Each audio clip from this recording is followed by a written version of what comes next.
beseech thee to answer my call. Well, that's bad. Oh my gosh!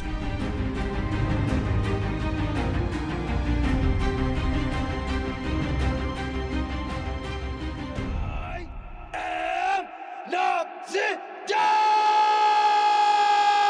Hey everyone, how's it going? Noxidar here, and welcome to our next reaction of Delicious in Dungeon Episode 9.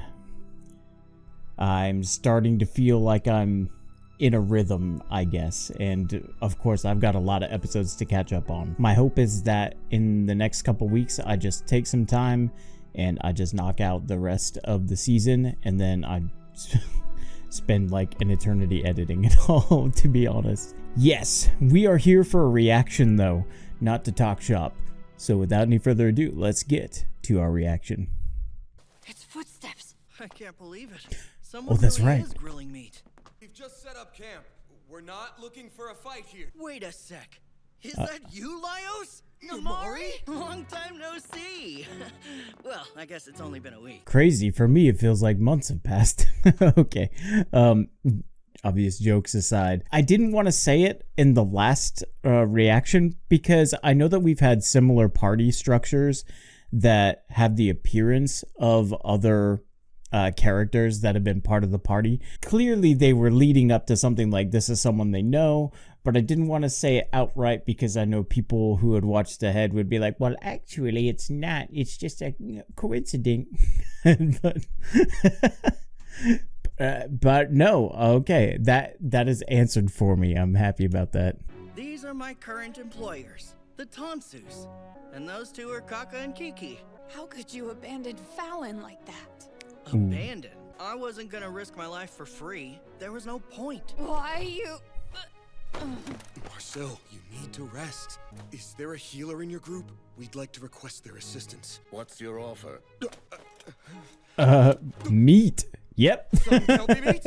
Hell no. There's an Undine up ahead, so maybe you should stay here. I see. You all went and angered it, did you? Gnomes, you see, have lived amongst the spirits since ancient times. And because of that long history, we're like kin, so there is nothing to be afraid of. I really like how the structure of the story introduces elements of world building through not just setting scenario, but also even here with the introduction of side characters. Very often I find in storytelling, someone will be introduced out of a way to contrive an easy out of a situation that a writer has wrote themselves into. And this very well might be the case, but there's also this kind of implicit trust that I have begun to foster with Ryokokui. Everything that is brought up and brought to detail always serves a finer purpose of enriching the understanding of the world, the situation, even right down to the dialogue that's spoken. It's not used as a way to dismiss danger. It really is a way to kind of establish, in some instances, how fortunate this party is coming up against an obstacle like that, but also just expands the understanding of the world and the relationship of the dungeon to the world. It's basically just a really long way to say every single thing that is brought up, every element that is brought up in this show so far has just been so rewarding in my understanding and enjoyment of the world and the dungeon. Oh, magnificent water spirits, I beseech thee to answer my call. Well, that's bad. Oh my gosh! You were correct. No, Namari! She'll be all right. Irafarein, borete go. Yeah, but she might be pissed. He's using me as a freaking meat shield. Dead shouldn't come back to life. That's true outside the dungeon, but it's a normal thing in here. This entire dungeon is affected by a very powerful spell. It shackles people's souls to their bodies. Therefore, no matter how grave the wound, your soul will not depart. And simply healing the injury will revive you. It's not that the dead are coming back to life. It's that death itself is forbidden inside this place. That has so many implications considering the spirits, ghosts, skeletons that we'd seen up to this point. Interesting that death is kind of this nonchalant thing when it comes to partiers and partiers. A bunch of frat guys just hanging out in level 2.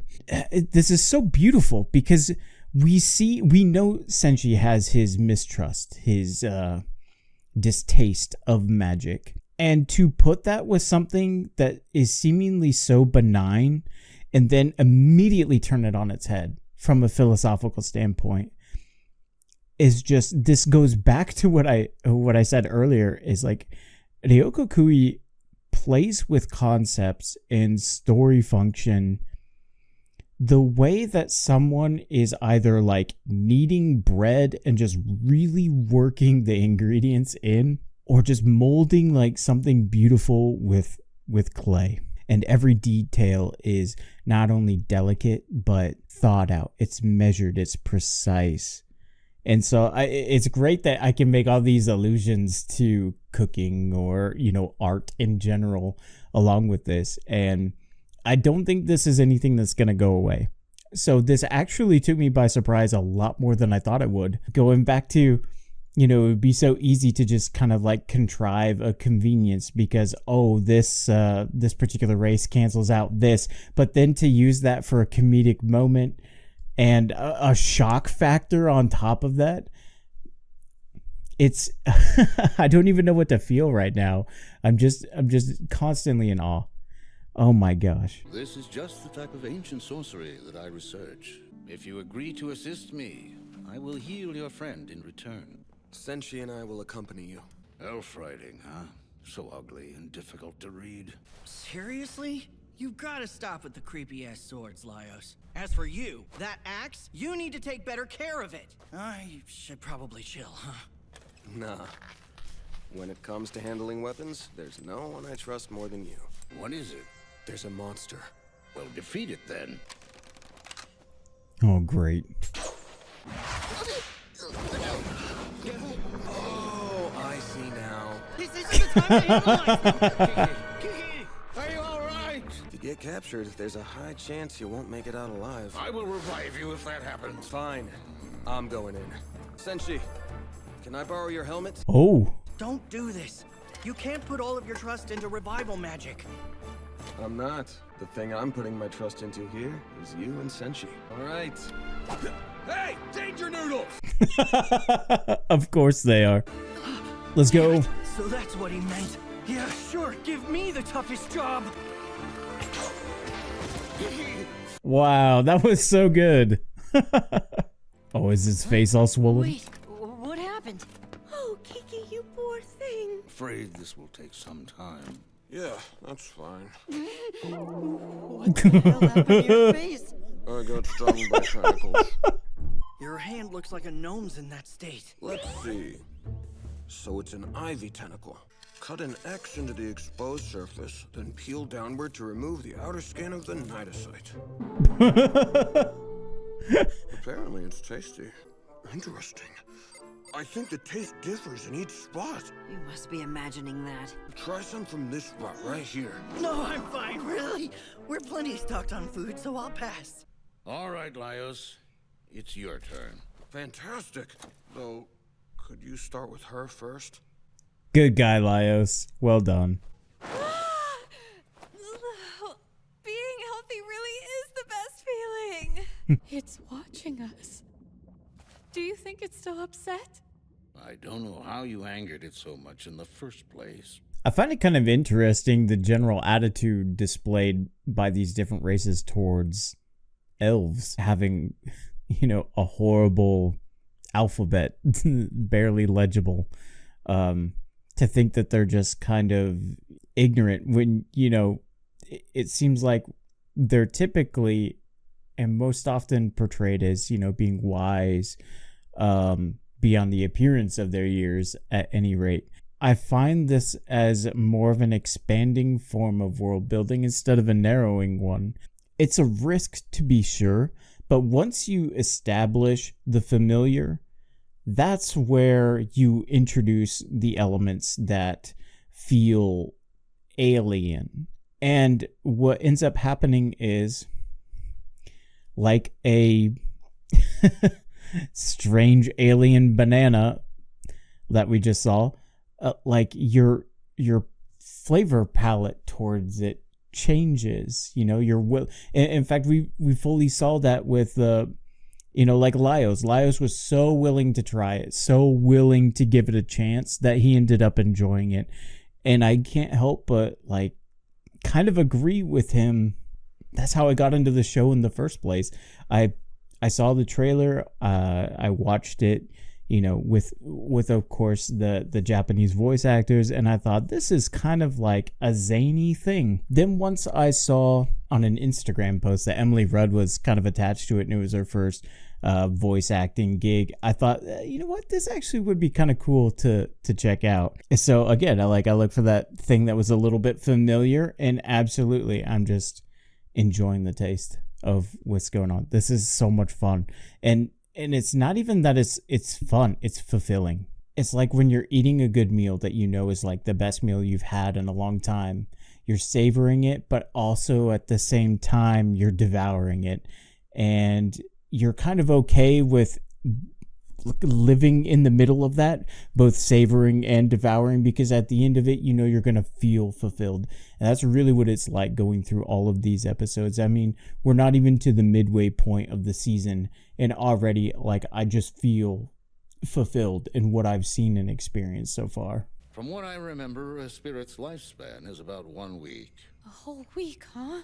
We can't wait that long. That is why we'll be returning to the surface for now. Mr. Tansu, I have a favor.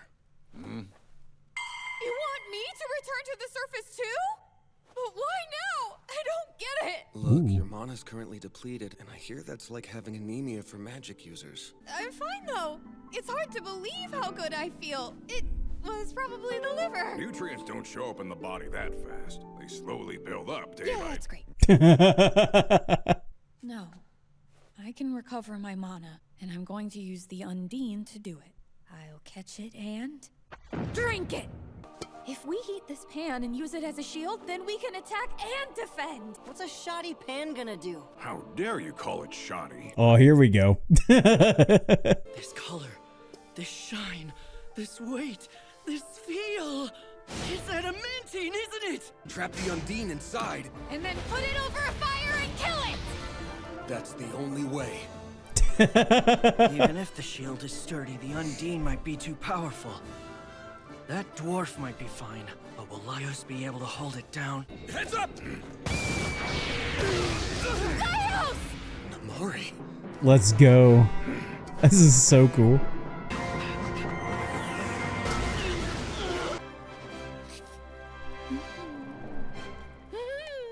It's ready! Oh man, that looks so good. Undine stew with tentacles and Where'd they kelpie. go? We Yum. went on over to the other tower to I think. examine it. We're back. This must be some form of punishment. Yum! Everything's so rich. This isn't about money for me. I really want to become a member of your party.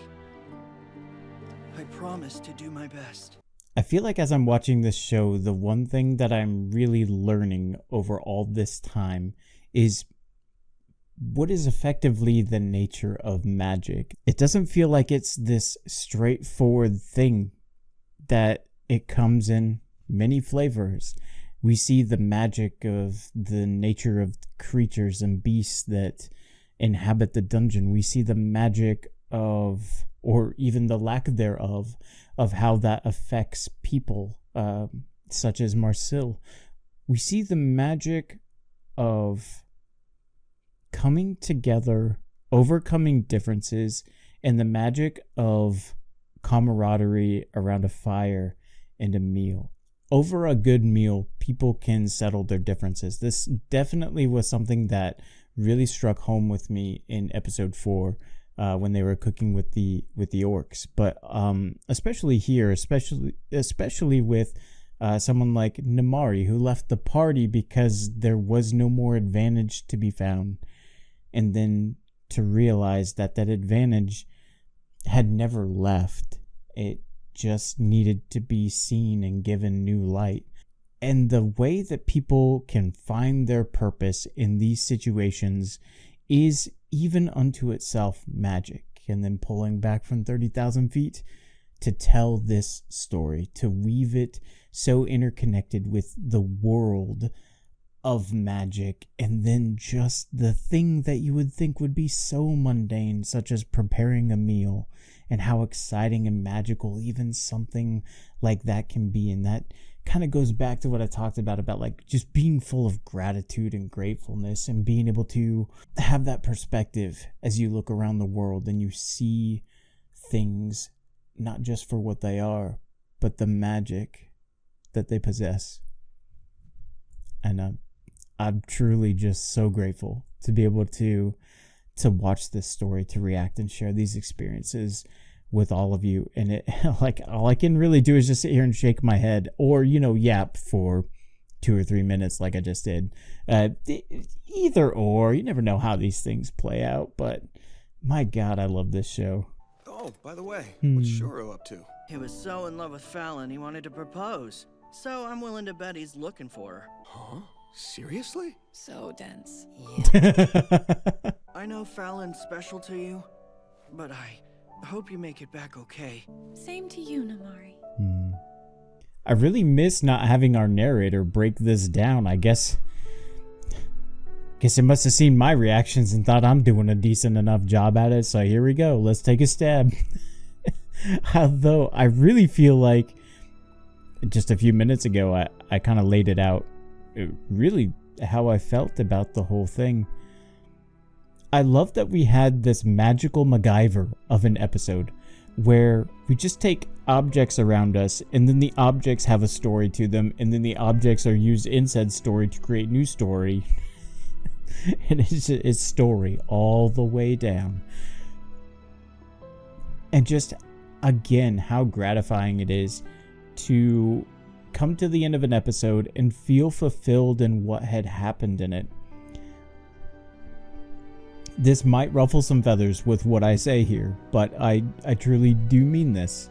And I try not to be too negative about things, but I have noticed, with the exception of Percy Jackson, that a lot of Disney Plus shows, characters and storylines meander, in that most of the stories that are told can be summed up within probably 3 episodes, and yet they're stretched to 8.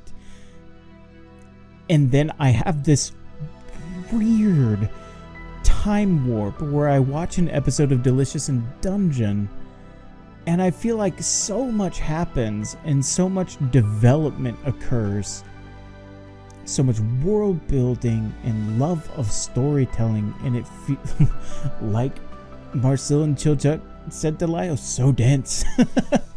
But it like, again, it goes back to like just feeling so grateful for what you experience. And I find myself fortunate being where I am in this life, at this point in my life even, and to have never grown out of the love of wanting a good story. And I'm always uniquely inspired by these stories, because these are things that I would like to chase in my own life. And so I'm constantly inspired to take something from these and say, how do I make this a part of my life? How do I make this part of my existence? How do I show this kindness towards others and try to bring them together instead of rip them apart? And I guess all you need is a little magic, a little MacGyver, and a little cooking with a little love.